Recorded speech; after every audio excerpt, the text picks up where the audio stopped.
one videos in? I will do it again. I just added a new tease one. Okay. Hopefully the show. Yeah. So DVD show. Okay. So there's two 460s. There's a Guardians tease.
Jay Crawford, Adam the Bull, Garrett Bush, Dustin Fox, Jason Lloyd, Tyvis Powell, plus, ba-da-da-da-da, you're loving him, Mikey McNuggets.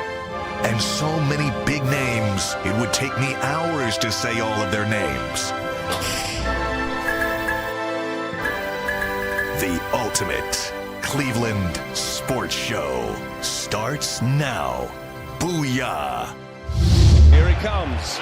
Judge, line drive, right field, hit well, and it is up and out! Judge has homered! Harry Carpenter, that ball's hit well, deep center field. Way back there, Giancarlo Stanton, a home run! Judge and Stanton go back to back, and the New York Yankees have grabbed the lead. I don't know. Swung on and hammered, high, deep to left, away out of here! Plató, batazo! ¡Feliz Navidad! I don't know. This team's special, man. This team's special. Swung on, hit high, hit deep to left, there she goes!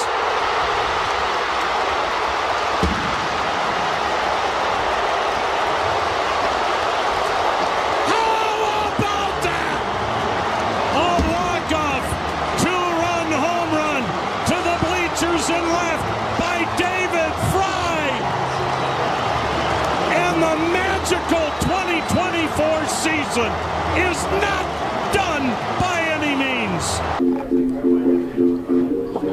I don't know. I probably got to process this for a while and then try and get back here and win a game again tomorrow. That might be one of the most low-key sound bites after a game like that you'll ever see. Live pictures right now of Progressive Field. Pandemonium Palace is what it's called. Last night, and I know this might be hyperbolic. By the way, the radio call from the incomparable Tom Hamilton was courtesy of WTAM. This might be hyperbole. I wanted to start the show this way and get you guys to tell me you're prisoner of the moment or you've got a point. That's the greatest baseball playoff game I've ever seen. Ever. Any level. Ever. Yeah. Am I wrong? Last night, leaving the stadium, I felt like, no, there's better. That was great, but there is better. I went through my encyclopedic. I needed time to process it. Fair. When you're working, it's different. I get it. And this morning, I laid in bed for an hour scrolling through the different matchups, giggling like a kid. So even the black-hearted Dr. Death myself couldn't help but this morning in bed go, wow, that was pretty freaking That's awesome. Validation for my original thought. I agree. It is the best baseball game I've ever seen. But Bull, your baseball knowledge is encyclopedic. You've been, in your lifetime. Look, if it happened before 1970, I don't know. Yeah. But for you, have you ever seen a better baseball playoff game than the one last night? I want to say no, but I feel I don't want to spoil the moment, but I think about Game 6 of the '86 World Series between the Mets and the Red Sox. It came to mind. I think about Game 7 of 2016. Fair. It's right there. By the way, if you're just a baseball fan, '97 Game 7 was pretty phenomenal. You aren't kidding. As a baseball fan. You as aren't a kidding. Clevelander, it tears your heart out. I'll never forget, they had ushered the media down how they do and in the bowels of Joe Robbie Stadium, then Joe Robbie Stadium. And we had no TV outside the clubhouse. We're all waiting. We're all amassed waiting to go in. And we've got transistor radios up to our ears. Yeah. No smartphones. And we're trying to hear the play-by-play. And you could until the base hit happened. And then we were all looking at each other like, what happened? What happened? And then we literally felt the building shake. It felt like an earthquake. Yeah. And that tied it. So then we were penned up in there for extra innings. Yeah. And it was miserable. Yeah. That game was incredible, but this game had more. It had more than the '86 game, in my view. It had more than the '97. It had more than '16. And the reason I say that, the dichotomy of stars performing and stars failing is almost unparalleled. And what happened for the team where the stars failed, they were picked up by the role players. the player to be named later, the guy who wasn't on the roster. 2 guys. Listen, Lane Thomas's hit might be the most incredible of them all, and I said that to a friend this morning on text, and he was like, "You're nuts." And I said, "No, I'm not." It was 0-2 with 2 outs. We were done. Yeah. Right. And I thought his was going to get out. So you had the dichotomy of the Stars being the Stars for the behemoth, Yeah. and the Stars not just not performing well, failing miserably. Yeah, the 3 best players were terrible. Nothing. Yeah, Mike, I know you got to do a read before we continue. And Go then ahead. let's not forget Bo Naylor's hit. That's right. I mean, it was And literally Josh David Naylor's versus picking first. Goliath. And don't forget Josh Naylor's play at first base. Yeah, we'll Attend go to to it all. Mike, Let's do not your call read. it Josh Do your Naylor's read. play. Yeah. And Jimenez. Well, he made a nice play, too, on the back end. I'm going to remember it as the Jimenez Naylor play. Yeah, right. Because both ends were spectacular. By the way, Naylor's probably in an ice bath right now. Hey, McNuggets, God, yeah. this His is groin, I think, ended up on the dirt. this is Christmas. Good luck getting these reads Yeah, in, go ahead. 'cause Do these- your Let read, me Mike. get this first reading, and we'll This get right back Christmas. into it. But today's Guardians topics, and there are many of them, are brought to us by Arena Club. For most of us that like collecting cards, the idea of spending $2,000 or more on a rookie Luka Doncic or L.A. De La Cruz card just isn't in the works. But I love collecting. That's just too much money to drop. But thanks to slab packs from arenaclub.com, it's now possible to score gem mints for a fraction of their retail price. Every card that I listed was a hit from last week's Arena Club slab pack drop. Arena Club is the only repack that provides real value, a complete view of all possible cards, and clear hit rates for each one. And right now you can get 10% off your first slab pack or card purchase by going to arenaclub.com/LockedOnNFL and using code LockedOnNFL. That's arenaclub.com/LockedOnNFL. Locked On NFL for 10% off your first purchase. And now, guys, right back to you for that topic. Think about, guys, some of the things that get lost in this game. Manzardo's home run. Manzardo's 2-run homer, the RBI single by Jimenez through the drawn-in infield, which at the time felt like a huge insurance run. Matthew Boyd's great 5 innings. Oh, my God. I mean, he was fantastic. Cade Smith going through Soto, Judge, I know. and Stanton on 10 10 pitches, no balls. And nobody talks about it. Those totally are all forgotten. afterthoughts. That might be as impressive as the 1931, I don't know, Jimmy Fox. Some pitcher struck out in succession Lou Gehrig, Babe Ruth, and Jimmy Fox, I think, or something like that. It was just, it's talked Yeah. about, I'm missing the year and the pitcher. But that's just Herculean stuff. And you're right, Bull, because each chapter of the drama got better. The drama and excitement of the previous chapter was lost. Everybody was thrilled when that ball went over the wall to tie it. Yeah. Jose Ramirez was on the hook for what would have been a potential. Air.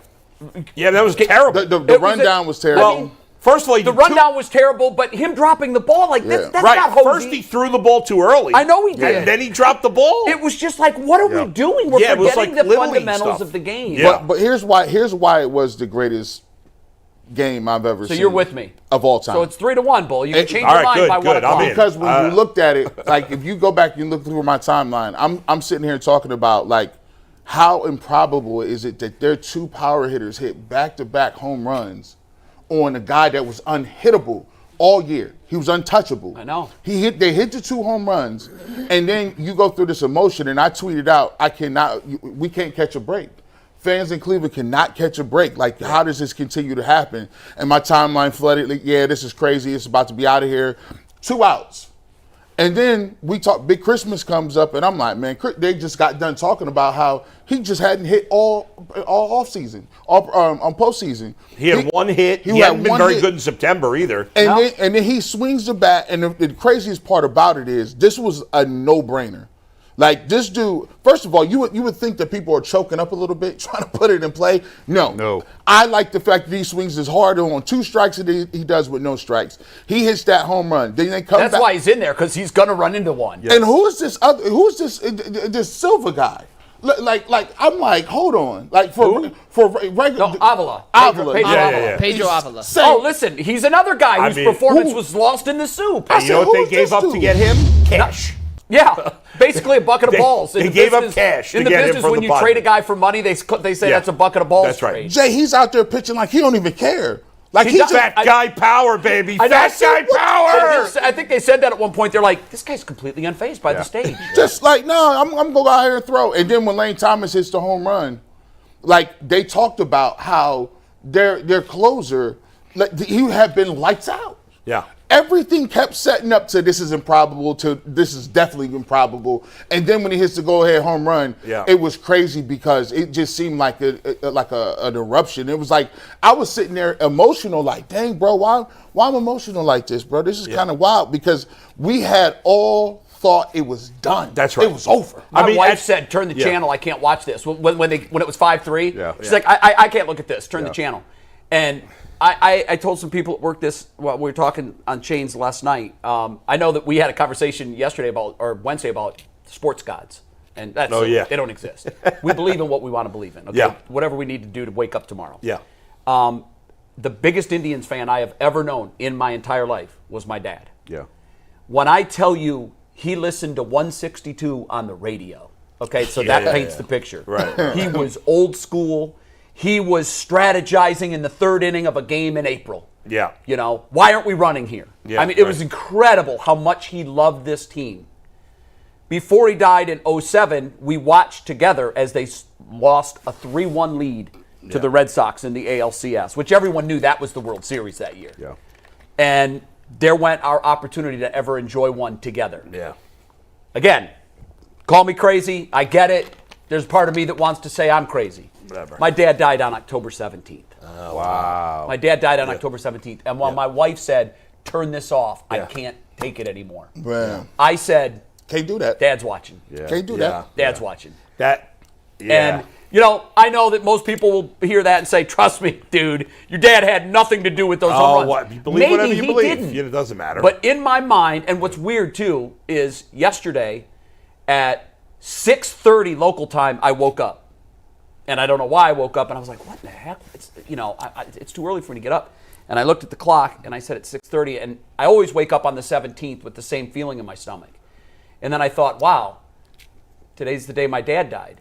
And then it hit me. My dad died at 3:30 in the morning in Phoenix, Arizona on October 17th with my mom, my sister, and myself at his side.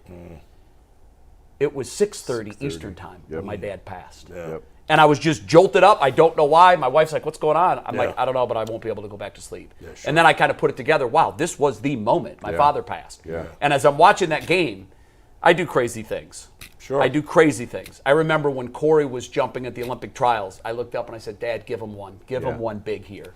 It's whatever we need to do, you know? Sure. When they hit those home runs, I texted my mom. My mom texted me immediately and said, are you okay? I said, that was Dad. Yeah. Yeah. Yeah. In my mind, Yeah. that was my dad. You know, I covered the NBA for 10 years. I covered a lot of NBA finals. Y'all can keep football.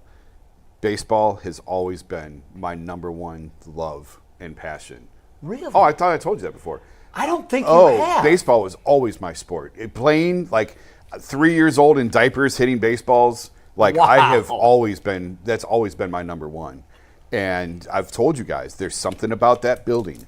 You can have the Rocket Mortgage Fieldhouse is incredible. It's a great atmosphere in the playoffs. We have no idea what the stain on the lake is like, but this thing here, it's an Indian burial ground, is what it is. But this place is magical in October, and there's something romantic about that sport, and the fact that there is no clock, and the fact that you're not out of it until you're out of it. I love that game, and yesterday was awesome. And again, when you're working in the moment, you can't appreciate all that. Like, I'm writing a story. I was writing a story ripping Jose, Naylor, and Clase. Like, that was my story, that the Guardians are going to get knocked out because their stars aren't helping them. And then that happens.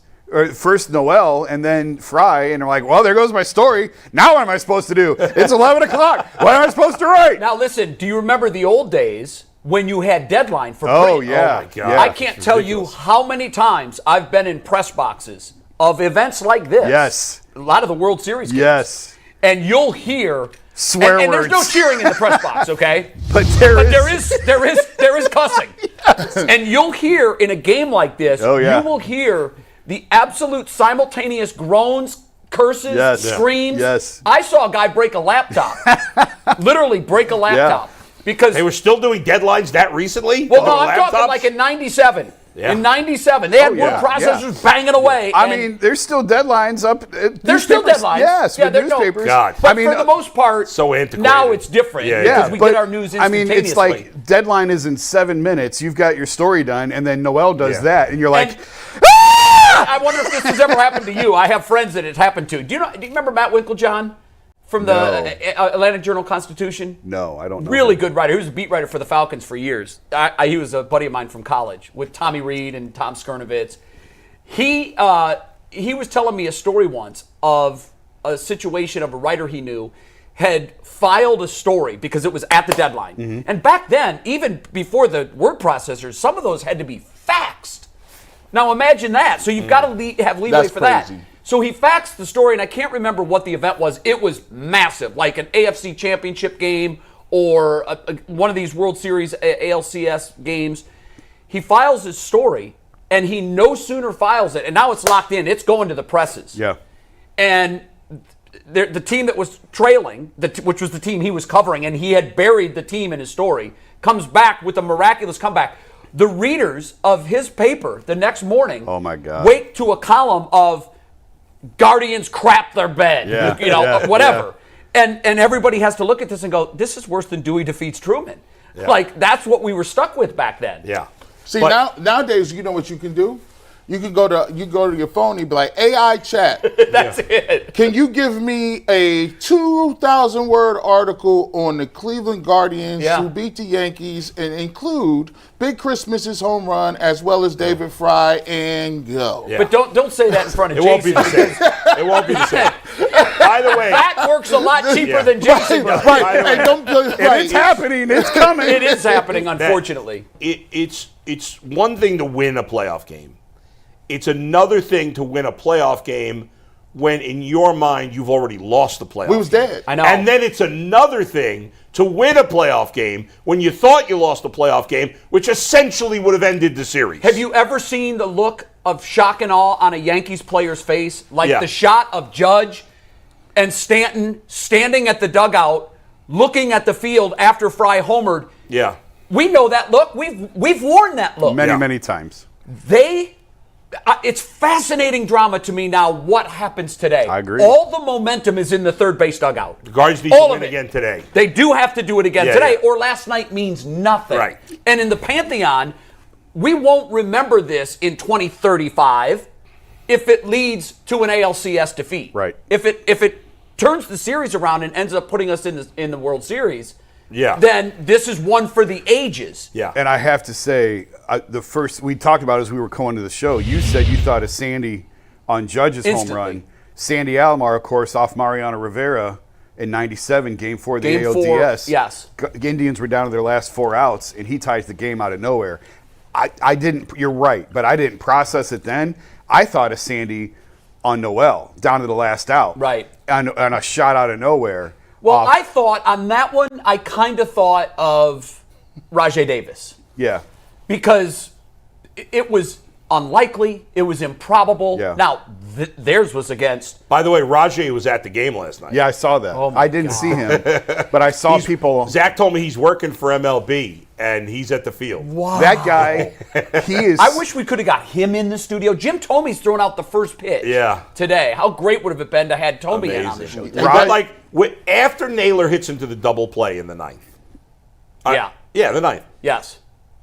I mean, It's over. Nobody thought the game. I thought It's in over. my There's mind, no that's way. it. That's it. That was the last hope. Yes, I agree. And then 100%. And the announcers, Brian Anderson, did a great job at the right when the 3-2 pitch came to Fry. Not to Fry, to Thomas. He goes, well, he's probably gonna be sitting on a fastball because they know you don't want to walk him. That's right. And he was sitting on the fastball, And he got it. took it.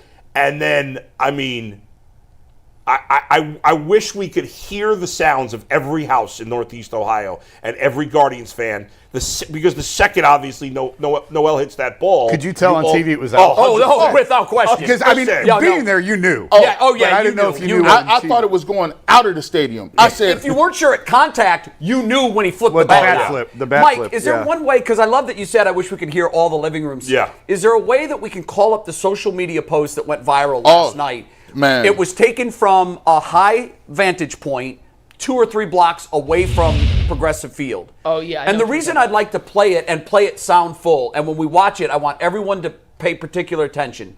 For the first 7 or 8 seconds, you just see a stadium with the lights and the crowd.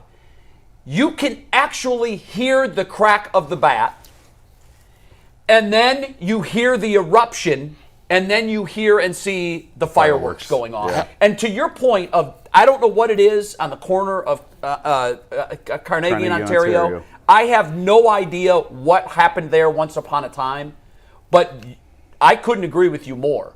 For a team that has never won a World Series, close your eyes and run through the Rolodex of unbelievable, unforgettable, life-stamping moments that have happened in that stadium. Yep. Yeah. It's Yeah, have the incredible. video if you want it, by the way. Let's hear play it. it and Let's let's hear just listen to it. It's not big because News Desk sucks, but it's I know, the video. I know. Here's the video.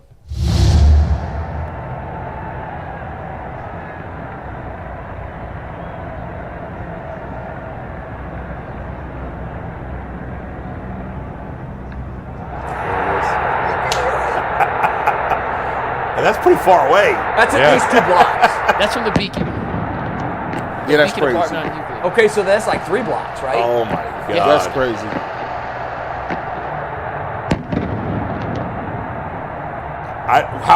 What was your reaction? Because I screamed. I was laying in bed watching the game. I started screaming. I jumped out of my chair and Yeah. I had to be 10 feet out. It felt like I was in the air for 5 seconds. I was downstairs throwing stuff. Like I was literally throwing stuff. Like literally. Like Yeah. random basketballs, all kind of different controllers, old stuff. My wife's like, "What were you doing down there? I thought you was playing video games and losing." I said, "No, man, you missed the whole game." Because before this happened, I was on Twitter and you saw the thing with the Yankees fan, right? Where he's like, "I told you it's a sweep." I saw that this morning. Yeah, did I see that told this you it was morning. a sweep. He And- posted a video saying that before the game was over? No, he posted that after they hit those 2 home runs. Yeah. And so the guy goes viral because he's like, "Yeah, I told you it was a sweep. These guys are bums." And all of a sudden, they hit these back-to-back home runs. And I was like, man, they need to do a wellness check on him. Well, there were He national. probably deleted his There were account right national now. media members. Oh, this is a mismatch. The Yeah, Guardians have no sure. chance. I do immediate post-game shows after, and after the first Did 2 you games. get unusually large interest What you last mean? night? Oh, yes, by far. G was in there. I was in the chat earlier. I'm Yeah, like, what's yeah. going on, bull? What we doing? It's 10 minutes. Come on, get your stuff. Get by your game this together. morning that my live had hit 14,000, which is the most ever for baseball, and it's my 4th highest podcast ever at this point, including Browns postgame. That's Wow. crazy. So it might catch the Brown stuff. I had said before these playoffs started, Yeah. and by then the Browns weren't, I think they were 1-3 when I said this. I said the Guardians have a real opportunity here to seize control of the city because the Browns are flaming out and there's no better distraction to a Browns flameout season in October than a nice postseason run. The energy that I'm feeling now. I didn't live here in 16, but I was here for all of those playoff games, covering them. So I felt the energy, I felt the excitement. There was something different going on in 16 because of the inertia of the Cavs. Yep. That was unlike anything I've ever felt. Yep. All of that being said, this takes me back to the mid 90s. Oh, I agree. And 16 did not reach that level for me. 95 and 97 to me felt like there was magic fairy dust over this team. I feel like this team has magic fairy dust over it. And there's something that I keep coming back to that I believe it was Stephen Kwan said after Game 4 of the DS about not wanting the season to end. And he said, obviously, we want to keep playing baseball games. We think we can win a World Series. But if you ask these guys in the clubhouse, one of the reasons we're playing so hard, no one wants to get on a plane and go their separate ways and say goodbye. Yeah. That is you can't buy that, New York and LA. That happens organically. And I do believe, I'm not predicting that they're going to win this whole thing. They can. They can. And the reason they can, despite the disparity in talent and payroll, is because they have the 10th man, which is chemistry. And it's more valuable than any of the 9 individually. Yeah. A team together and what they can accomplish is more powerful than what any one player can. And to that point, The superstars have been horrible. Yeah. Not just bad, horrible. Naylor's OPS is lower than Rocchio's batting average. How about that? Oh, my God. Yeah. Shout out to playoff Rocchio. And yet, while Ramirez and Naylor and Clase have been And close Bybee. your eyes, I can't watch bad. And Bybee even. And Bybee. Yeah. You've got these unknown soldiers who are stepping up on the biggest platform and saying, Hosey, you had us for 162. Get on my back for a minute. We got you. Yeah. And with It's amazing to watch. and with all that Good. being said, they better win Game 4. Yeah, and we're going to talk about Game 4. We're gonna talk yes. Mike, go ahead, do a read, because I just want to say one other thing. I want to add one thing on the Guardians real Yeah, quick. Jason, yeah. you talked about the stadium. Could you tell it was gone when Noel hit it? Oh, yeah.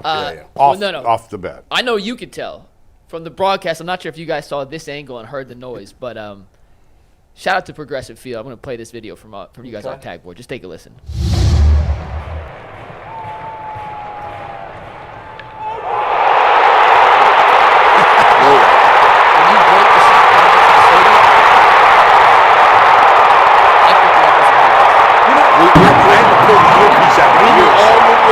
What I'd love to do, and you can't do it now because the team is different at every event. Yeah. But what I would love to have are the top 20 decibel levels in Progressive Field history. Yeah. Like, Rajay's number one, period. I would think it was, Yeah. but I have to say, I was at Rajay's. I was at the Grand Slam that Lindor hit against the Yankees. That was something. That was crazy. I was at Rajay's. I was at Thomas Gonzo's 2 years ago against the Rays. Yep.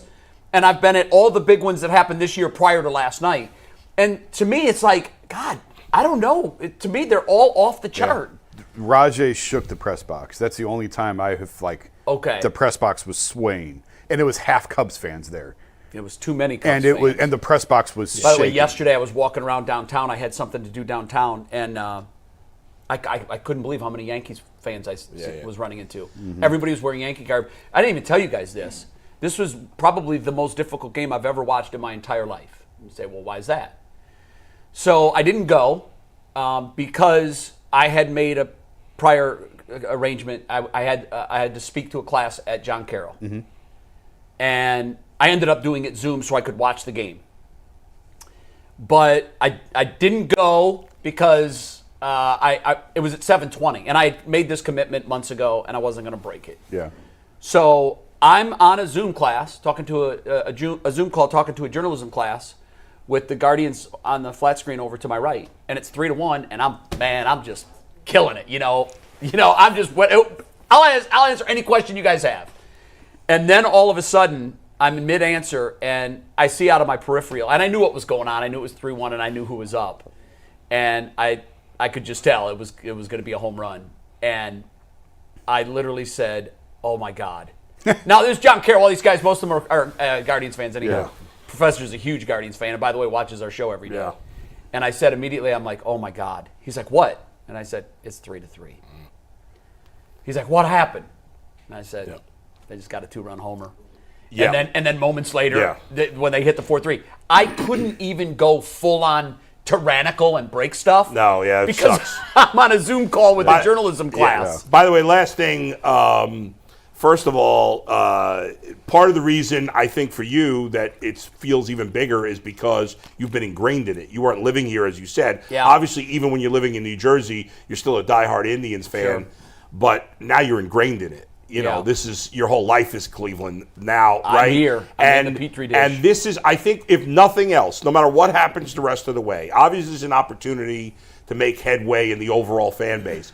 But this team, I feel like more than any other team since I've been here at least, and I obviously wasn't here for the 90s, people have been kind of all in on this team since the beginning of the season. A lot of their Francona years, they were better in the second half. Yeah. And they got off to bad starts. But this team got off to a great start. Everybody's kind of been all in. There was some wavering in July and August. Nice attendance figures. Right. Great attendance this year. Best in forever. And just everybody's been all in. And it feels like no matter how it ends, obviously if they don't win this series or they lost in the World Series, it's going to be devastating. But there's no denying. To me, last night sealed up no matter how it ends, I still think it's a great season for the Guardians. I agree. I know you want to win the World Series. No, I agree. But We've it's been a crossed that great threshold. season. Yes. It's about experiences Yes. and moments. And Yes. this team has given us amazing moments. Yeah. And let's not talk about the end till it's over. Yeah, Because right. They No. still could absolutely win. And we're going to get back I like and talk. the pitching matchup tonight. I know I there's do too. reason not to, but And we're going to get I'm to that okay in a with little it. bit. We're going to talk a little bit about more David Fry. We got to get two reads in here real quick. Prize Picks is America's #1 daily fantasy sports app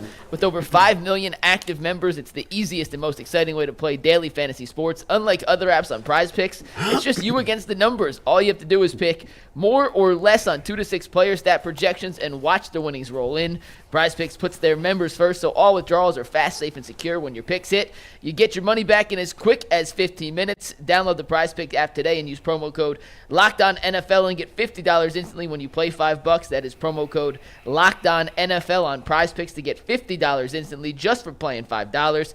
You don't even have to win to receive the bonus. It's guaranteed. Prize Picks, run your game when you want. Today's show is also brought to us by FanDuel. NFL fans can start their season with a big return on FanDuel, America's #1 sportsbook. So when you get in a hunch in the middle of the game, you can check out the latest stats, view live play-by-play, and so much more on the same page where you place your bets. You get started with $200 in bonus bets guaranteed just by placing a $5 bet. That's at FanDuel.com/UCSS. Never waste a hunch and make every moment more with FanDuel, an official sportsbook partner of the NFL.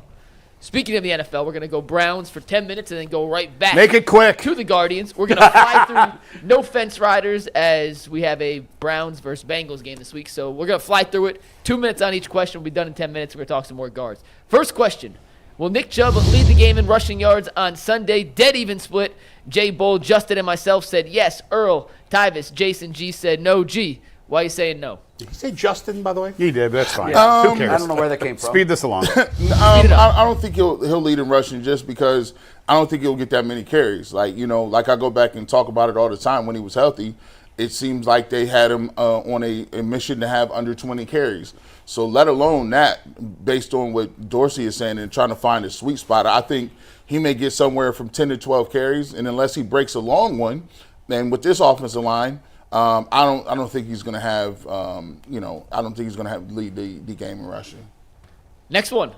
Will Deshaun Watson, and this is sad to ask because we started these questions at 250, we went down to 230, we got down to 210, we went to 190. Our bar is just barely over the ground.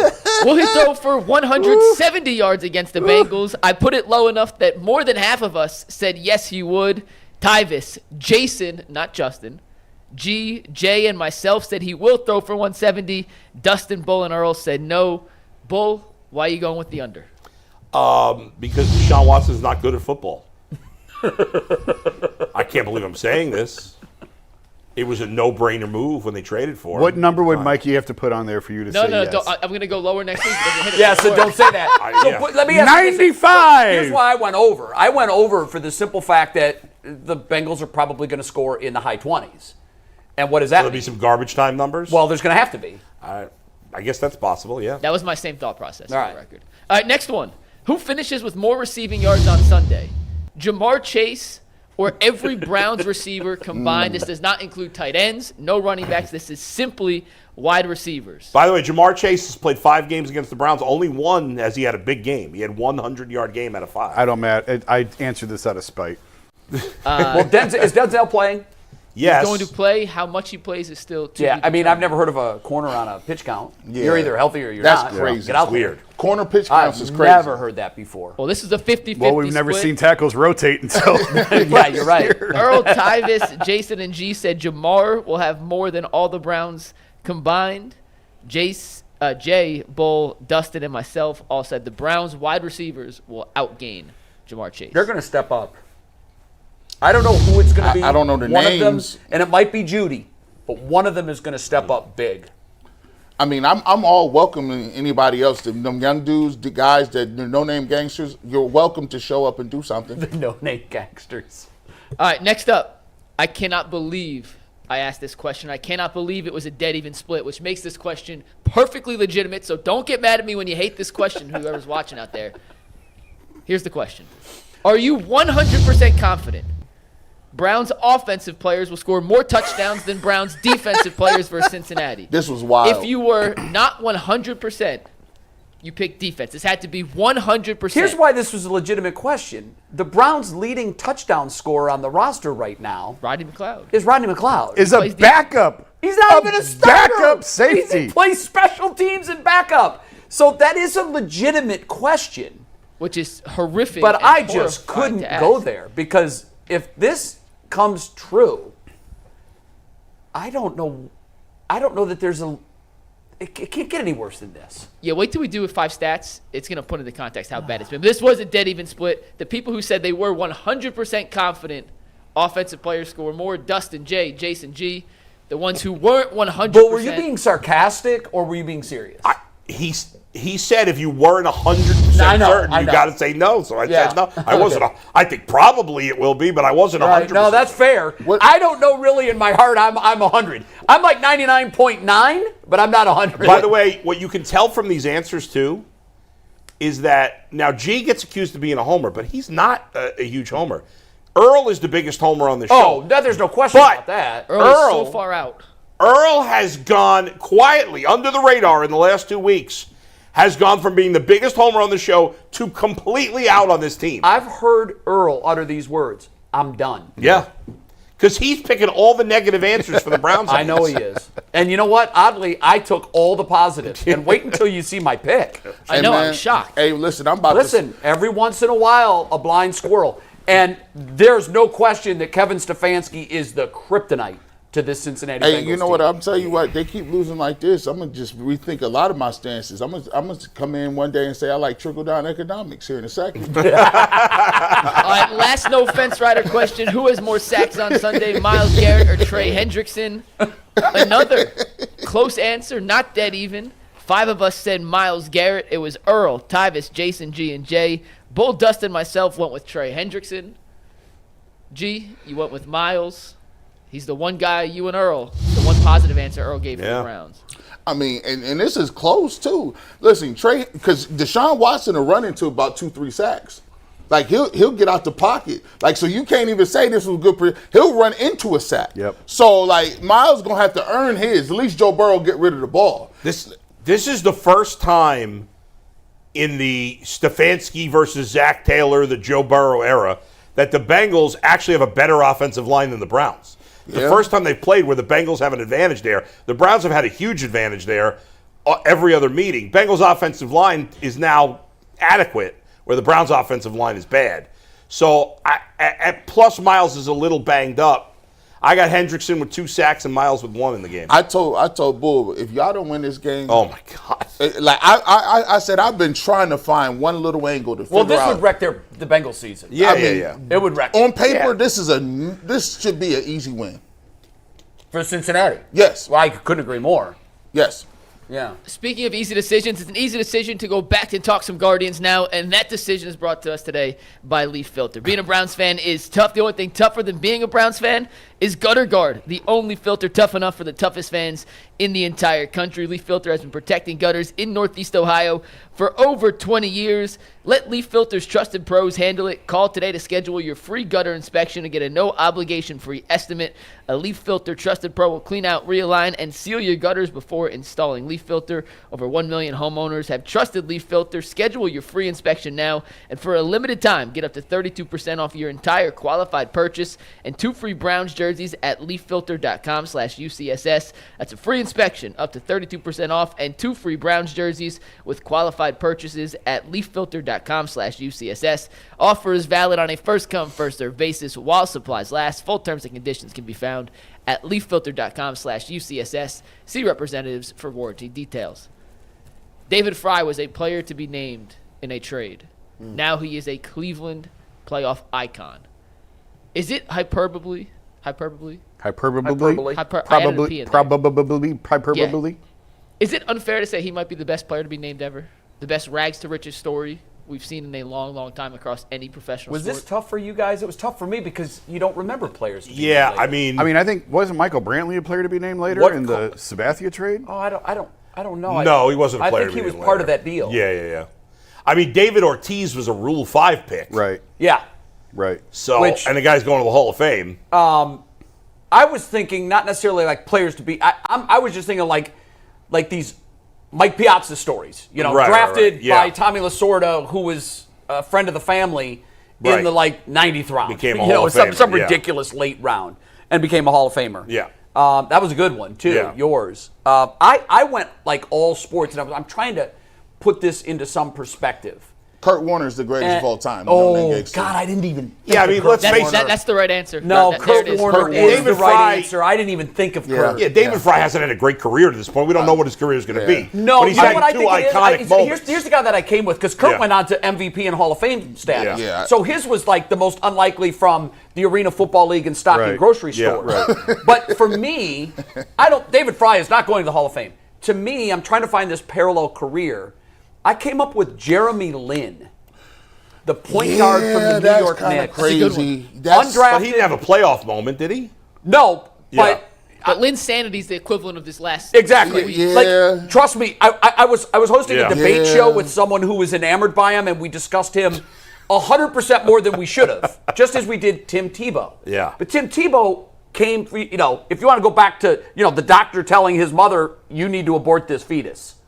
So from his story to becoming, but he had a storied college career and then flopped on the big stage. Yeah. The reason I say Jeremy Lin, and I'm being proven wrong by David Fry. I had said in August that David Fry was a Cinderella story, and it's 11:59. Right. I just figured like he found a lamp with a genie, and he said, I want to be an all-star player. And she said, look, you're asking for a lot, David. I can only do so much. I'll tell you what, I'll give you an all-star first half, and after the all-star game, you're going to turn back into a pumpkin. And he said, you know what? It's better better to have loved than not to have loved it and lost than not to have loved at all. So he took it. But now what he's doing is kind of the equivalent of what he did the first half of the season. Remember, guys, he was historic. What he was doing, we just kept looking at saying, how does this continue? Well, with Jeremy Lin, the magic ran out. And I keep looking at David Fry saying, at some point, this has to end. But does it? Yeah. Does it? No. Yeah. Jason, maybe this is who he is. Yeah, Jason was right that Brantley was the player to be named later in that deal. Was he? Yeah, I thought so. Yeah, shout out to my guy Zach who just texted me the screenshot. Well, then you're right. Yeah, then, I thought he was. I mean, but it's still. I understand the vein that you're. I mean, Corey Kluber. They traded Ryan Ludwig and got Corey Kluber was a total unknown. Yep. And now he's a. Clase fits in that too, in a way, right? Like they traded. Clase was for the Brantley trade. Didn't he come from the Kluber? Or Kluber? No, yeah, Kluber you're right. trade, Kluber. yeah.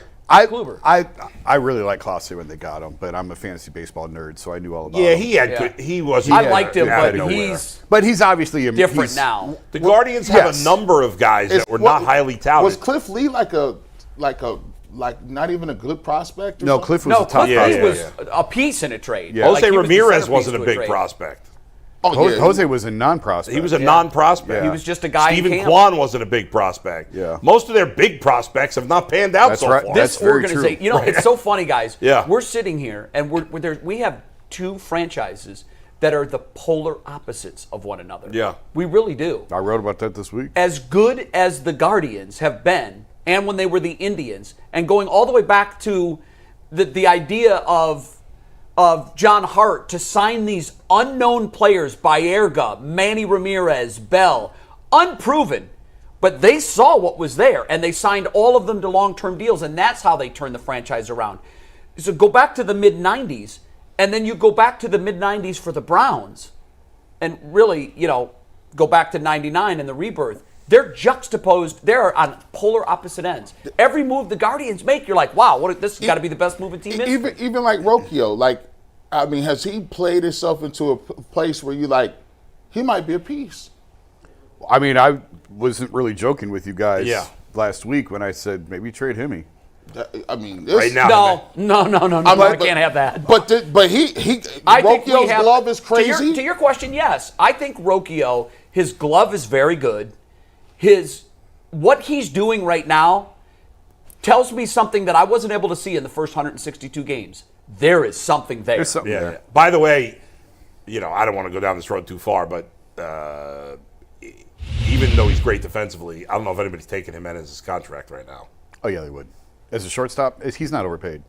as a short. He's not overpaid. No, He's I had don't think one so. good offensive season. Yeah, in his but career. look how good he is defensively. It's a big. This is not 1986. No, I know. By the way, that play he made in the amazing. outfield, that was an I amazing. loved what Brian Anderson said. I think it was Wow. Anderson that Yeah. made the point. Since the shift, the value in athletic middle infielders went through the roof. Yeah. Well, and the Guardians, I think, talked about that. We feel we're well positioned for this change because we don't have Jason Kipnis playing second base. Right. We've got a guy that can cover so much, which you have to because Naylor, by the way, is playing in a potato sack at first base. Yeah. There have been a couple plays in this series where they would have been great plays, but good first baseman can make them, and he can't move. But I'll give him credit on the pick. Listen. That was a great pick. That was and great. to hold the bag like that. And you thought what I thought was so fascinating is that in the Yankees dugout, they picked that phone up so quick. They was like, Well, and then he was like, he's out. Yeah, I know. That's and- crazy. My heart stopped from the time that we were shown the dugout shot and you could read his lips where he said he's out. I'm like, oh my God, they're going to overturn this call. Because I thought he lost the bag. Right. I thought he lost But not only the biggest part, really. I mean, obviously, there's two huge parts of this. One, that they got the out, obviously. Right. But also, the runner would have gotten a third if I that know, ball gets to I the know. outfield. Yeah. So it was a doubly huge play, and they got out of that. That gets lost. Lane Thomas made a great catch early in the game. He did. The in sliding center catch in field. center, That gets right, kind left of side. Whoever was on that phone, y'all need to call Kevin Stefanski up, man. I like that advice. He gave that advice quick as hell. No, he did. Yeah, he's out. No, He's out. Got it. Move Don't along. challenge. Was it the Ramirez stolen base That they challenged? I'm like, Which was a dumb challenge. it was a dumb challenge. If they had called him out on the field, I think the call would have stood. Well, 100%. You There couldn't was tell just for sure you either way. couldn't tell. the dumbest challenge was the first. Stanton. I- What? I don't know what they were So doing there. I got into the weeds on my Zoom call. I'm like, Yeah. what are we doing? And the professor of the class said, what's going on? I go, we just challenged whether or not Stanton hit first base. And there was no replay, so somebody in the dugout must have thought they saw something, or maybe. I mean, you talk about grasping. Well, at because straws. he hit the bag. He I know. turned around right Right. after he hit it. Maybe Hey, they thought I he wonder missed if it. Naylor didn't Yeah, right. Yeah, with one of maybe. these. I but- don't know. That's But you know what? And you know what? It angered them too. You could tell Yeah, the guys Stanton in the was pissed Yankees, off. they were Yeah. hot over Yeah. it. And you would be. Yeah. By the way, another little thing from this game that gets completely lost, but it could be a factor going forward. It was the first game the Guardians have played in the playoffs where I felt like on the bases they got back to being themselves again. They were aggressive on the bases. They stole were. 3 bases You're in right. the game. That was the first time they've done that the whole postseason. Yeah, I And agree. that's part of their game. They got to do that. They got to be take third base. They're not holding you on. 2 guys took third base. And the Yankees still look like drunken sailors on the bases. that was a great line. By the metric, Yeah. they're number 30. And I'll they're tell the you worst something base else. running team in baseball. And you know why? It's obvious. Because they don't worry about it. They're like, well, we'll hit a 3-run home run. Who cares? I'll tell you something At some else. point, it's going to get them. Yeah. I'll tell you something else that I thought was a big deal. And I know they brought Rizzo in the game late, and he didn't look good because he was, I don't know, whatever. And he's not the same player he was. No. But I thought it was a huge mistake by Aaron Boone not starting Rizzo and Wells. I did too. Because- I was stunned he was at the starting lineup. Because those guys, and Wells, who's, not having a good series, but Rizzo they- was a butcher in the field when they put him in. Rizzo but kills the but Guardians. here's the thing. I know, Rizzo that's kills why I the would have Guardians, started him. and Wells has been great for them the second half. There's a reason he was batting cleanup earlier Sure, in the series. yeah. Those 2 guys made their lineup feel a lot better than it was. Last night, you're like, John Birdie, who the hell's know, worried about I know, him? I know. I'll take that. Trevino, who the hell's worried about him? I told Zach before the game, what is this fascination with Brennan and Schneeman in right field? Noel, and this is before Noel, you now, he'll play every game now. But even before, I mean, it worked out because you had him in at a Well, spot Noel where you hadn't need done him. anything, but I don't care. He he can hit can the run ball out of into the him. ballpark. I don't care if he strikes out 4 Yeah. times. He has the ability to hit the ball out of the ballpark, Yep. and he's got an absolute cannon for an arm. Yeah. I'm tired of He's seeing playing the field well. I'm tired of seeing Brennan and Schneeman. They should I agree. never be out there. I agree. Noel needs to be out there every single And day. you know what? It's feast or famine. But when he Yeah. runs into one, he gives you a moment He's like got he to gave play. us last night. Since you're getting, it's not like I said. Some people were saying to me, "Well, Fry's got to play DH every day," and I'm like, "Well, hold on, Manzardo had a home run too." I know. Yeah, so what's killing them is that Fry can't catch. Right, if Fry That's could what's catch, you'd killing have him them. catch. But I thought about this last night, and I dismissed it because I'm like, you can't do that. It'd be somebody asked me. benching Naylor I thought about and it. playing Manzardo at first and Fry. I said Yep. last night. They're not gonna do it, It's I don't think. unconventional. Yeah. You'll never do it. And here's what else I would do.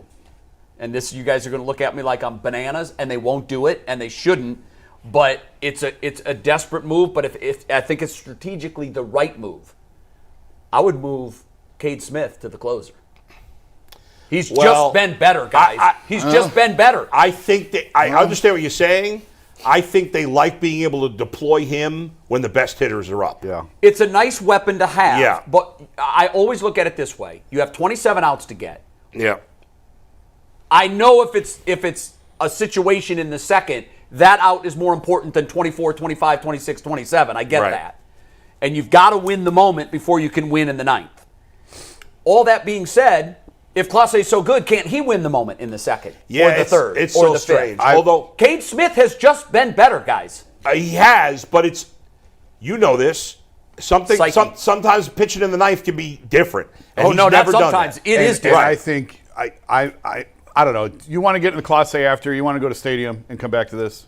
Or do you just want to do it now? We're doing more Clase in the TV All show, right, but give me tease it for the TV show. Give me a little. Oh, we're going to do it for a TV show? All right, then I'll say it now. I'm very concerned about Emmanuel Clase. I am too. Not just because of the home runs, but because he left. He left 7 minutes after the game was over. Yeah, he's not even celebrating with these guys. And then he goes home on Instagram and he's showing everyone. You see that? Did you see that? No. He's showing everyone his rings and he's showing everyone his plaques and his trophies and all this. That's bad. That's not. I don't think he's handling the moment well. Here, right here. Look at this. Here's his Instagram. Hey, here's his Instagram last night. Hey, you know Jay don't play that Instagram. Look, how many games have ever been won on Instagram? Look at what he's showing you. He's showing you all this stuff. Yeah, and that's God, bad. no, and when Zach told me that he left the clubhouse 9:08. According to MLB, the game ended at 9:01. I think it was right. Fry's home run. I think it was 9:01. Yeah. MLB has it was a 72 minutes of chaos. He didn't even shower. 9:08. He was dressed unless he showered in the ninth. I don't know. Nah, bro. At 9:08, he was walking out of the stadium. That's 7 being a minutes bad after teammate right 7 minutes after the game ended. He still had his job. So- Those are Jason's thoughts on Emmanuel Clase. If you want to hear JG and Bull's thoughts on what they should do with Clase moving forward, make sure you tune into the WKYC show at 12:30 exclusively on WKYC I'm and concerned. WKYC Plus. Hey, man, be I concerned. was concerned before I had that bit of information. Hey, man, if I ever get on Instagram after something bad go down and I'm showing all my shoes and jewelry, You know he's down bad. you know it's bad. Something happened. Call me up with that wellness check. G, you good? If we want to psychoanalyze, here's what he's saying. Good? What he's saying is what Greg Norman said when he couldn't win majors. I don't care. I fly to all of them on a private jet. Like, when you go there, your psyche is dinged, and you're trying to convince yourself you're trying to, that you're okay. Yeah. And you can do that in private. You can stand in front of a mirror, as Nick Chubb used to, and say, I'm smart, I'm intelligent, like his grandmother made him do. Yeah.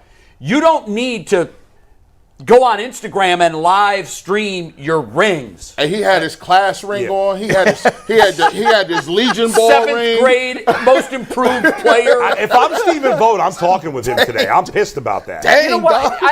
I'm not gonna. I don't want to discipline him. What I want to do is just remind him, look, you're the best in the game right now.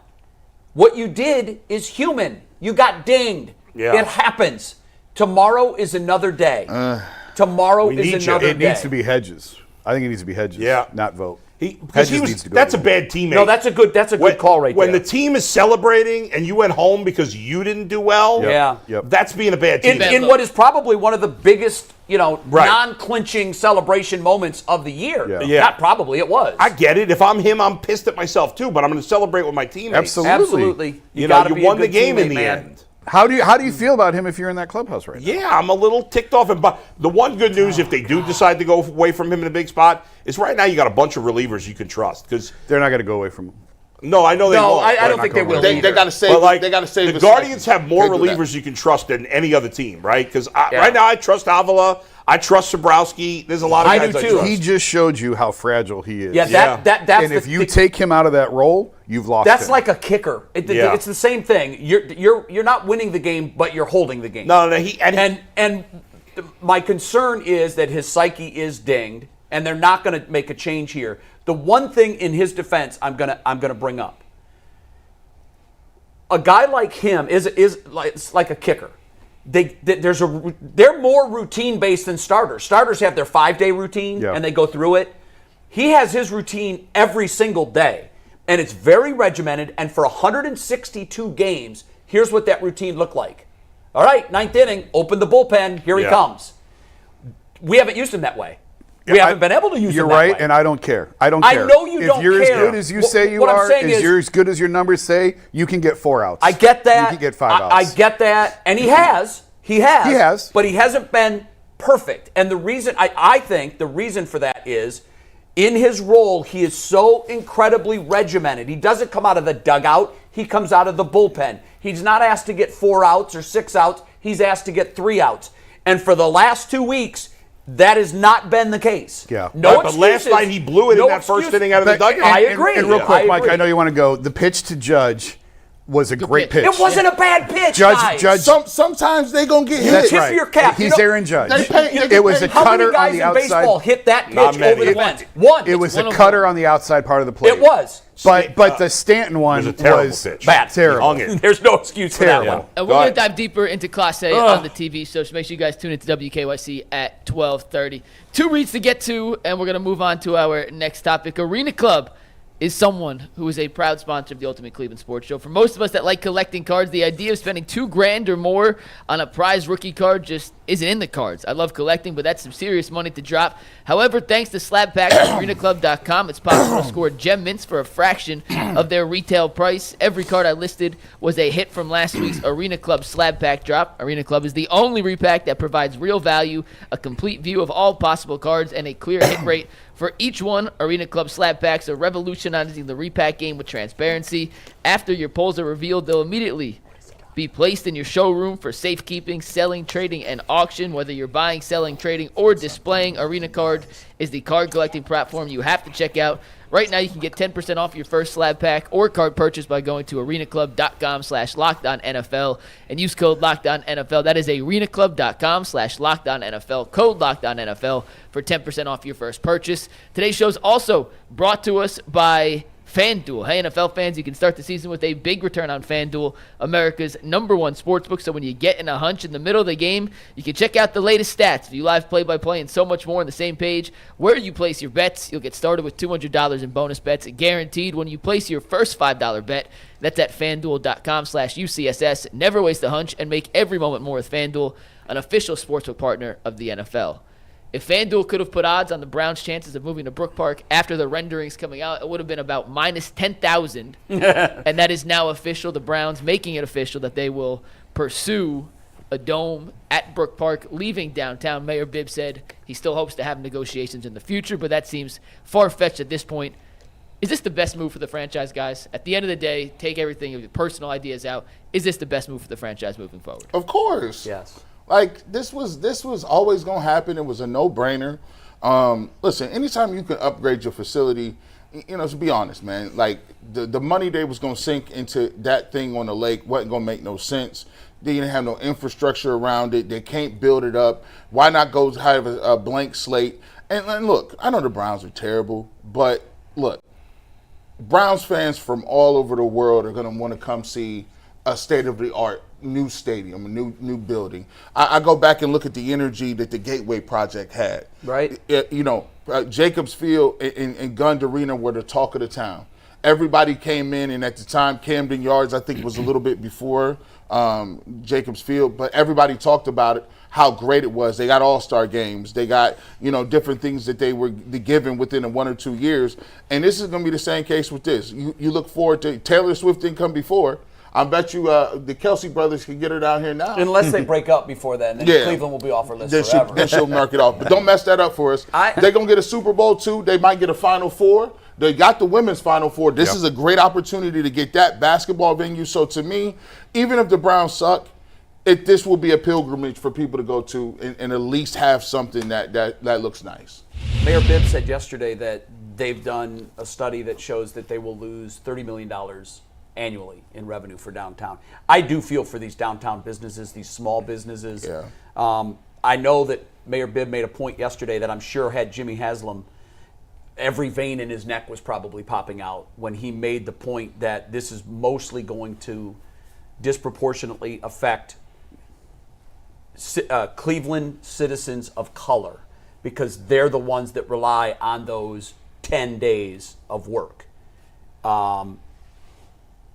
And that's a fair point. There are a lot of folks that live in the downtown area that look forward to those 10 paychecks that they get for walking the stands and selling beer and doing whatever they're doing in concessions and everything else. All of that being said, they are going to get a Super Bowl probably 2030 is my guess. The league has rewarded cities that build new stadiums with Super Bowls. So much so that when MetLife was built, they did the unthinkable and gave a cold weather northern city a Super Bowl. Yeah. When they played it in New Outdoor Jersey. shit. Outdoor. Yeah. Minnesota has hosted multiple Right, Super right. Bowls. Detroit has hosted multiple Super Bowls. Yeah. This now puts our city, and we're not going to be in a regular rotation. We're not going to get it like Miami gets it and You get probably one. Vegas. You're going to get one. We'll get one for sure. Now, 20 years down the road, I think Detroit's had multiple. Depends how it Minnesota's had goes, multiple. right? Depends how it gets pulled off. Yeah, they're Yeah. not going to be in the heavy rotation. Right. The heavy rotation is going to be L.A., Miami, Tampa, Vegas. Has we know Detroit what that had is. multiple? I thought Dallas. Detroit got one. Who? Detroit? I thought they played one at the Silverdome. No, I think They only never played one at the I thought the Silverdome. one where think so. Jerome Bettis was playing. They've got one. They've played Pittsburgh one in their new Steelers. stadium. Oh, you're right. Maybe they. I think maybe no, get they one. did. Yeah. It's, Pittsburgh, Seattle. Yeah, you're right. Pittsburgh, Okay. Seattle. And what you might get the Big Ten championship. Listen, now they're You might playing them get in Matt. Indianapolis. They could easily play that Yeah. Yep. in Cleveland with the Dome. Your point to the Final Four. We'll get a Final Four. The money that flows into a city from a Super Bowl, it's not going to cover all of the losses from their $30 million annually, but it's going to be a financial windfall like we've never seen for any sporting event. World Series, NBA Finals, whatever. Super Bowl tops them all. Yeah. In terms I of was money. recently reading an article that said new stadiums don't really benefit the citizens overall. Well, No, they don't. But They it depends, and this is Yeah. where I go back to. It depends on who's paying for it and how much. Right. They don't have the funding figured out. So how are they announcing that this is what's happening? And someone told me a week ago, and this is fascinating, the game of checkers and chess that's going on behind the scenes between the Browns and the city is fascinating. Oh. What Mayor Bibb did yesterday, I love Mayor Bibb. I haven't hidden my thoughts on that. I think he's great for our city. He was a gangster boss yesterday. He got in front of the camera before the Browns could make the announcement. He was able to put his spin on it. Now, look, I didn't agree with everything he said. I thought there were things in there where he was maybe reaching a little bit. But I do know this to be true. As the Browns were giving them one ridiculous deadline after another, thinking they wouldn't hit it, they hit them all. Yeah. They never said, we need more time. They hit them. Mayor Bibb's team behind the scenes has been doing unbelievable work. I think that eventually this was a fait accompli because Jimmy gets what Jimmy wants. We've said for and Jimmy a year, wanted to move. We've said for a year this When was gonna Jimmy happen. went to L.A. and saw Football Amusement World, Jimmy said, I need one of these. And by the way, all of the owners are saying, I need one of this is the future. These NFL amusement parks are going to be in 28 cities. And what's 30 cities? There'd be one in New York for 2 teams and one in LA for 2 teams. But what you're talking about, these owners now have realized, oh, I can make money from other things other than just my gate sales. I can have 176 acres that would have 30 restaurants, 5 hotels, maybe some residential, and I'm going to own all of that land.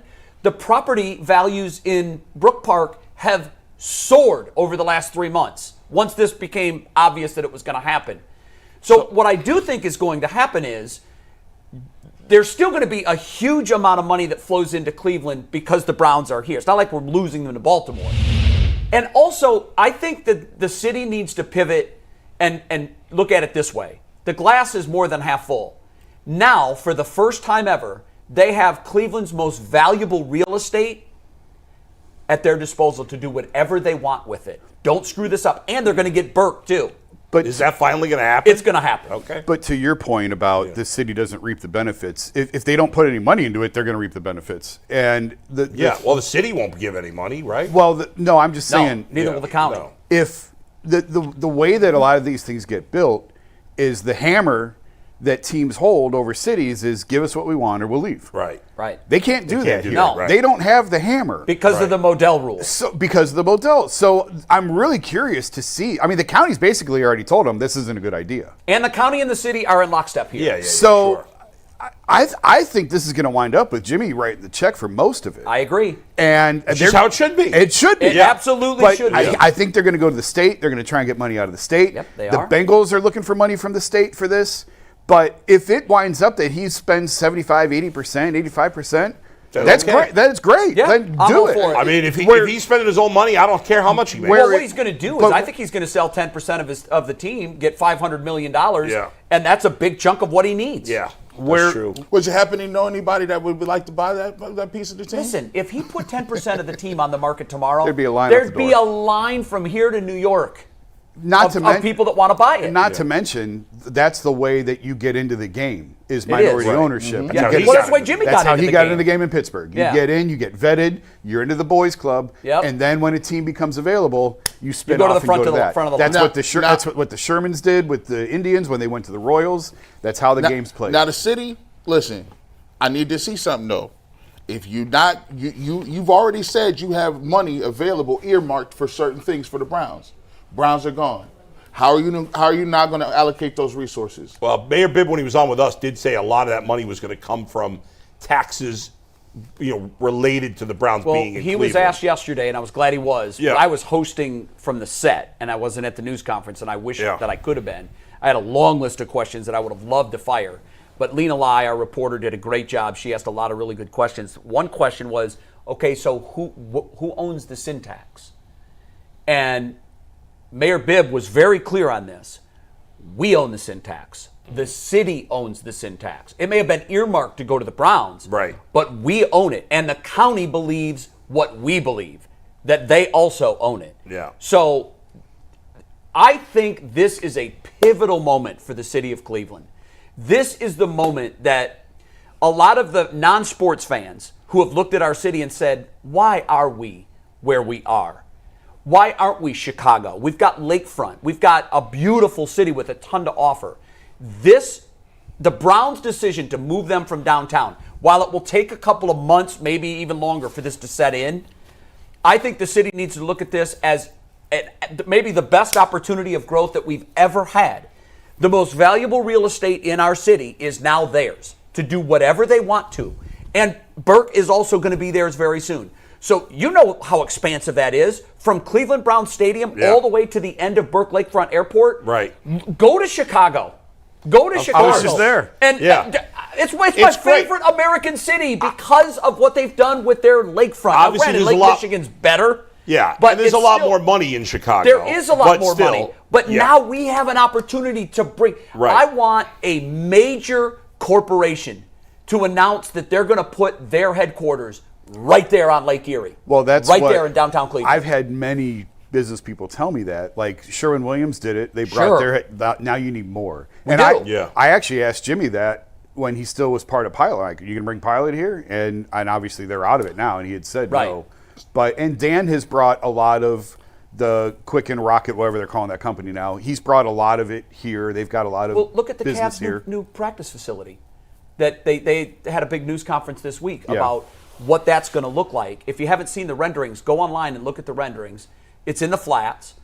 It's beautiful. It's beautiful. It's going to be the most beautiful thing on the Cuyahoga I River. believe that's why they went the renovate route that they did and not trying, because their arena is still probably bottom half in the league. Because Is it really? Even after the renovation? Yeah. Just because there's so many unbelievable new arenas coming up. Look what they're building in LA for the Clippers. It's unbelievable. No, I know it is. And, but I think Ballmer's putting all these tech gadgets into the they're seats. choosing to pour their money into the practice, which I think is smart, actually. Yeah. So they're going that route. But you're right in terms of, I do think we're on the precipice of something in Cleveland here, where you've got that soccer stadium that's coming, like the 10,000, 12,000 seat. It is. Wait and see what. And that's going to be in downtown. I mean, in the shadow of downtown. Wait and see what the sports commission's able to do with that. David Gilbert and his crew. You bet. How many times he's going to be able to fill that. You bet. You've got the Cavs practice facility reimagining just what's a blight area right now in the flats. This Brook Park Dome area, if they can revitalize that, like Cleveland 5 years from now, 7 years from now, could look completely different than what it is. But you still need the money. You still need the business. But here's another thing too. When you get them corporations to come through here, best believe that's the key. They are getting tax breaks though. Mm-hmm. So they're not gonna get taxed like that. So you got to make them reinvest. But they're still bringing people in. Yes. And you don't give them a lifetime of tax abatement. You give them a period of tax abatement. And here's the difference. Like I know a lot of people, Mike Polk and I have had these conversations, are furious that their city would give Sherwin-Williams. Listen, Sherwin-Williams had all the data in the world that staying in Cleveland was the wrong move. It's the wrong move financially. Because every other city in Austin, Texas, and all of these southern locations, all of these other cities are showing them plans. Well, you don't have to pay. We won't charge you tax. It's not so much about the tax breaks. It's like if you build it, they will come. What already has happened in downtown Cleveland, and I've seen it, as you walk downtown, you see it. There are new residential high-rises that are going in downtown Cleveland that would never have broken ground if Sherwin-Williams didn't say, we're here. You're right. Because Sherwin-Williams was the first fish in, now Mayor Bibb, and I believe he's going to do this, is going to go to other major corporations, and here's what he's going to say.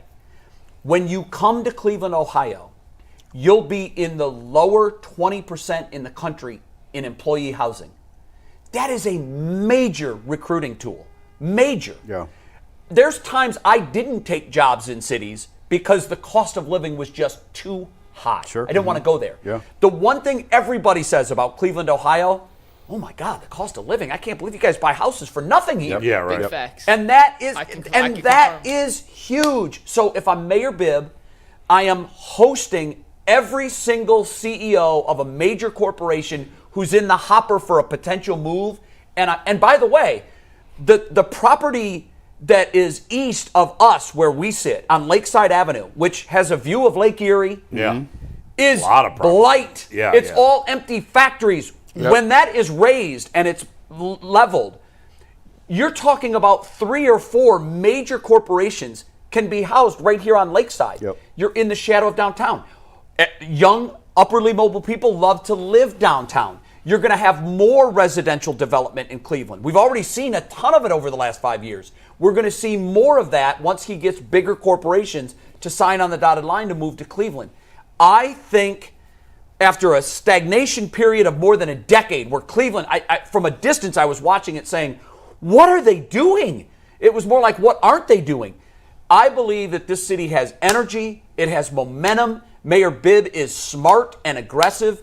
And you're right. I'd give it 10 years. 10 years from now, our sports complexes are going to be amazing. Yeah. And our city infrastructure is going to look wildly different than it does today. That's how the people of Cleveland will benefit from the Browns leaving downtown. And wait to see how they develop around Progressive Field and Rocket Mortgage. Well, that's why Blitzer bought in. That's why Blitzer brought in. That's exactly why he bought in. And that's coming. There's going to be like a little ballpark village. They're trying. There is. That garage may go away. I think it will go away. There's a lot of area for development. Yeah, go ahead, Mike. And that's why Blitzer. That's why the Guardians were so attractive to Blitzer. Yes, he's a sports owner. Yes, he has seen the trend. He jumped on board before the wave crashed. And what he basically said was, sure, there's money in pro sports. Those teams are always going to increase in value. Yep. But the real money that owners have for years been leaving on the table is what goes on around that venue. Right. And I've heard from people with the Guardians that is a game changer for them. If they can develop the area around there, Will they actually spend on payroll? It's free money. Wow. It's free money for the payroll. I agree. Go ahead, Mike. Permission to give you guys 5 stats super quick for Sunday, then we'll finish with Gavin. Go ahead. Hurry up. All right, we're going to fly through this just like Leaf Filter. The Browns are tough to watch right now, but they are not as tough as Leaf Filter, which are the toughest gutter guards in the entire country. Leaf Filter's been protecting gutters in Northeast Ohio for 20 years. An investment in Leaf Filter is an investment engineered to protect your whole home. Clogged gutters aren't just a nuisance. They can cause extensive water damage, so protect your home from flooding, roof damage, rotting siding, foundational issues, and more. Schedule your free inspection now, and for a limited time, get up to 32% off your entire qualified purchase and 2 free Browns jerseys at leaffilter.com/UCSS. That's a free inspection, up to 32% off, and 2 free jerseys with a qualified purchase at leaffilter.com/UCSS. Offers valid on a first-come, first-served basis while supplies last. Full terms and conditions can be found at leaffilter.com/UCSS. See representatives for warranty details. All right, 5 stats real quick. We're going to fly through these. First off, the Browns' offense is bad. We know that, right? It's been actually worse than you think. Since the year 2000, according to Bill Barnwell, there have been 798 teams that qualify for these rankings through 6 weeks. The Browns, out of 798, are tied for 784th in red zone trips, tied for 795th in offensive penalties, 795th in average yards to go on third down. They have the second worst third down conversion rate of any team in the NFL through 6 weeks since the year 2000. I want to know who's 798th. It was the 1-16 or 1-15 Dolphins that year. That would have been funny if it was the 0-16 Browns. So that's how bad the offense has been. Oh, my God. So the offense is worse than the 0-16 Browns on third down. By every metric. But okay, let's go to. Here's where the silver lining is. You can only get better. True. Well, I want to talk No, about there's one spot to go. You can get worse. By the way, I actually disagree because the Browns have put up those numbers against overall bad defenses. All the best defenses they're facing this year, they haven't played yet. But we're getting to that next. But the Bengals aren't among them. Has to do with the quarterbacks. Since the year 2007 through 6 weeks, there are 566 passers graded in this category. This is from Bill Barnwell. Shout out to Bill Barnwell. Deshaun, this season through 6 weeks, out of 566, ranks 558th in QBR, 565th in yards per dropback, 566, dead last in first down rate. Austin Gale, who did stuff for The Ringer, put this out. Deshaun ranks dead last out of those 566 in cumulative EPA per dropback through 6 weeks. That's worse than Deshaun Kaiser? The easiest pass defensive schedule in the NFL. That's worse than Spurgeon Wynn? There's nowhere to go but up, though. That's a fact. Cody Kessler. Well, I guess you could stay the same. Dang. Guys, can you imagine that once upon a time Cody Kessler is worse than Cody Kessler. We debated if this guy was going to lead us to a Super Bowl. He's worse than Cody Kessler. It's not all Deshaun. This next And what stat, makes it worse is Baker leads the league in touchdown passes. This next stat is for the offensive line. Watson's being sacked at a league high 12.4% of his dropbacks. That is just about double the league average, which is 6.7. His career sack rate, 9.1, so it's higher than his career sack rate. Next Gen Stats has a quick quarterback pressures stats, so essentially how quickly a quarterback gets pressured. Deshaun's average quick pressure rate, 16.8. That's 10th in the league, but it's essentially just a half second above league average. Right, but the fact, Mike, there's something in there, and you're going to pounce on. The fact that he's the worst in everything else, but in terms of quick pressure, he's 10th, tells you that he's responsible for a lot of his sacks. That is the circle around that stat. It's not like the line is performing at the lowest rate we've ever seen. Right. They're 10th. Yeah. And you can say it's only a half a second, Mike, but that's a lot in football. Listen, that's a lot, but that's the difference between an average quarterback and Tom Brady. Yeah, and 10th is not great, but it's not dead last. No. Talk about deep play, deep balls. No explosiveness in the offense. This season, Deshaun, 3 for 17 for 77 yards, on deep passes. The only quarterback with fewer deep completions, according to ESPN's tracking deep completions over 20 yards, is Jacoby Brissett. Congratulations. He ranks dead last in the NFL on first down rate and yards per attempt on deep passes. Of the 17 deep attempts, 11 have been considered off target by ESPN tracking. How can a brilliant football mind like Kevin Stefanski say that gives us the best chance to win? How?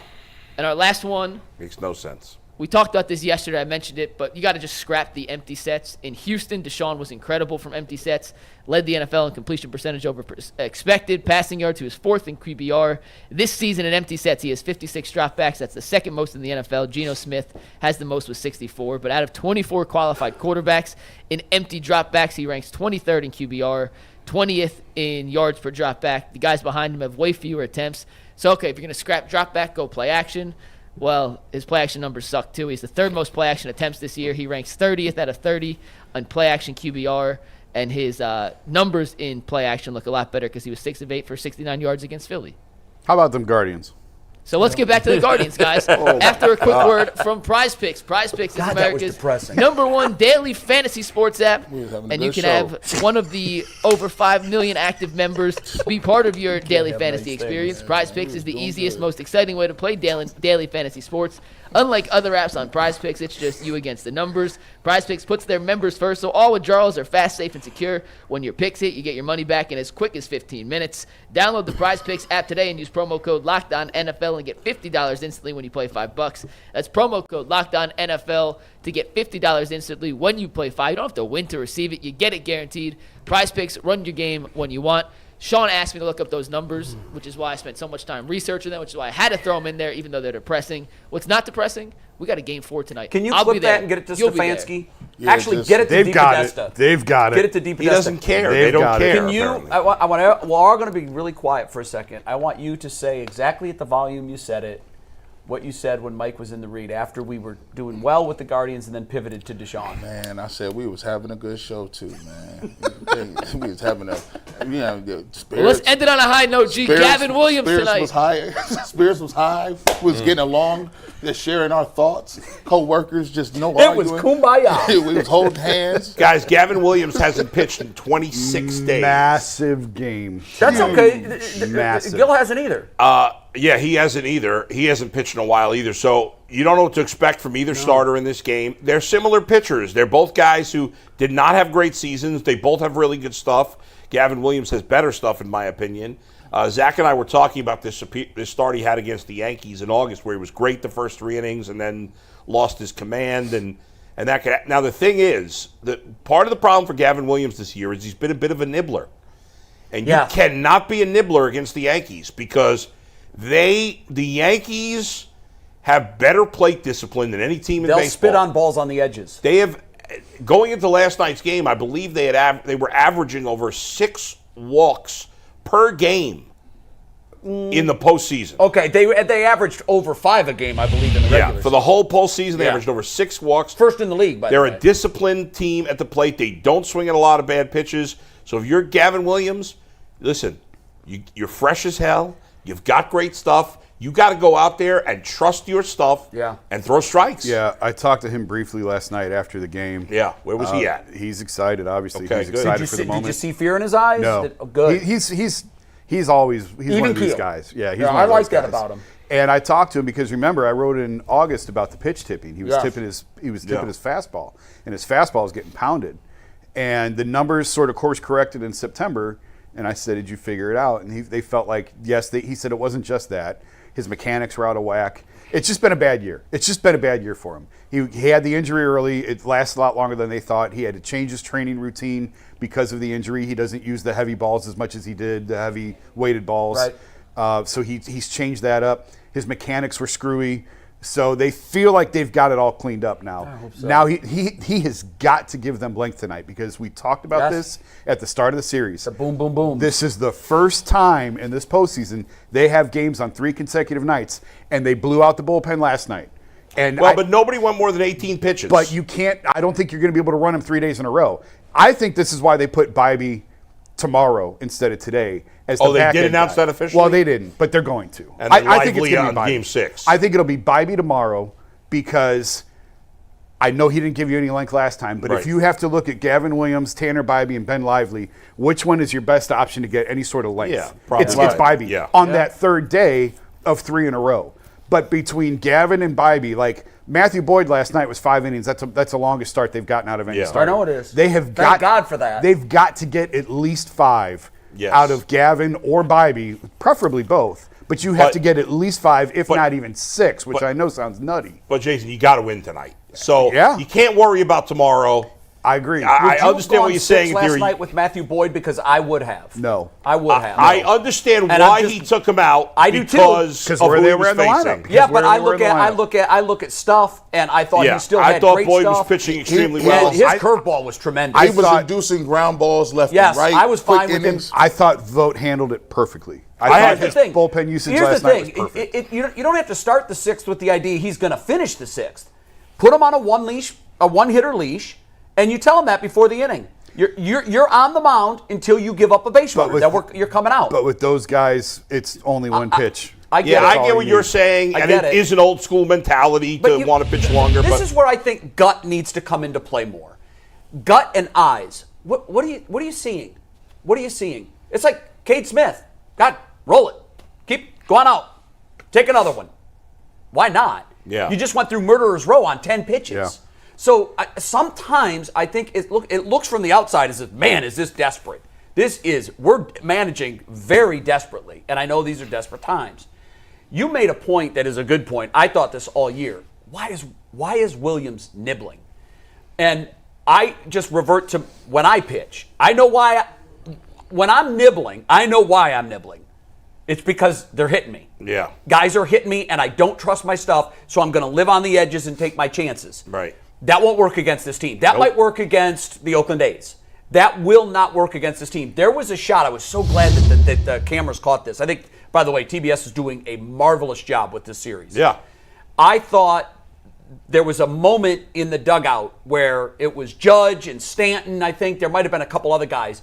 And you were looking at that. They were talking about what someone just saw from the pitcher, and the Yankee was doing this motion, and what he's saying to the guys that are going to face him next, he's getting on top of his curveball.